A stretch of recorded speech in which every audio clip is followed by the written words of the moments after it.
जब जीवन में निराशा छा जाती है, जब सब प्रयास व्यर्थ लगते हैं और भाग्य बार बार पीठ मोड़ता है, तब एक प्रश्न हमारे अंतर्मन में उभरता है, क्या मैं अपनी किस्मत बदल सकता हूँ? इसी प्रश्न का उत्तर एक दिव्य कथा में भगवान शिव माता पार्वती को सुनाते हैं, जो मनुष्य के भाग्य, समय और कर्म के रहस्यों को खोलती है।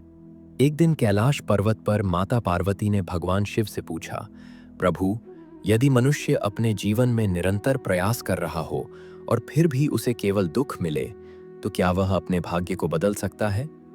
यदि उसकी मेहनत व्यर्थ जा रही हो, तो क्या वो फिर भी आशा रख सकता है? भगवान शिव मुस्कुराए और बोले, हे देवी, ये प्रश्न जितना सरल दिखता है, उतना ही गूढ़ है। इसका उत्तर मैं तुम्हें एक कथा के माध्यम से दूंगा। कथा प्रारंभ होती है एक ऐसे व्यक्ति से जो अपने जीवन से पूर्णतः निराश हो चुका था। वह व्यापारी था जिसने कई बार प्रयत्न किए, पहले खेती की, फिर व्यापार, लेकिन हर बार असफलता ही हाथ लगी। उसका परिवार उसे छोड़ चुका था, समाज ने उसे उपहास का पात्र बना दिया था और अब वह अपनी पत्नी के साथ एक जंगल में बैठकर रो रहा था। तभी वहां साधु का वेश धारण किए भगवान विष्णु और माता लक्ष्मी आए।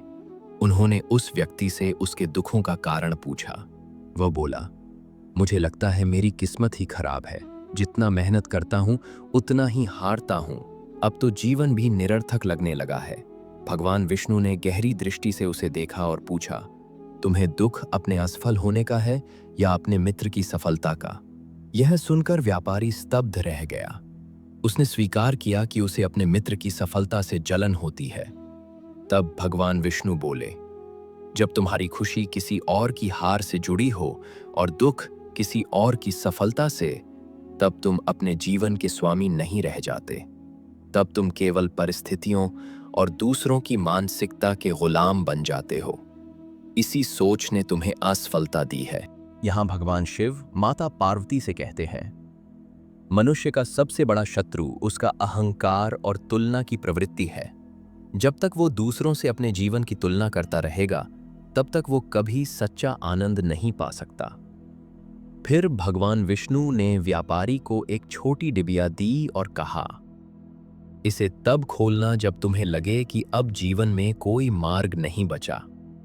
वो व्यक्ति वचन देता है और फिर अपने जीवन को नई दिशा देने की ठान लेता है। समय बीतता है और व्यापारी दोबारा संघर्ष करता है, किंतु एक दिन उसका जीवन पूरी तरह से बिखर जाता है। उसका व्यापार जल जाता है, घर लूट लिया जाता है और पुत्र बीमार होकर मृत्यु शैया पर पहुंच जाता है। तब वो उस डिबिया को खोलने का निर्णय लेता है। उसमें लिखा था, ये समय भी बीत जाएगा। इतने सरल शब्दों में इतनी गहन सच्चाई छिपी थी। ये पढ़ते ही व्यापारी की चेतना जाग जाती है। उसे समझ आता है कि जीवन में कोई भी स्थिति स्थायी नहीं होती, न सुख न दुख। भगवद गीता में श्री कृष्ण कहते हैं, सुख दुखे समे कृत्वा लाभा लाभो जया जयो ततो युद्धाय युज्यस्व नैवं पापमवाप्स्यसि।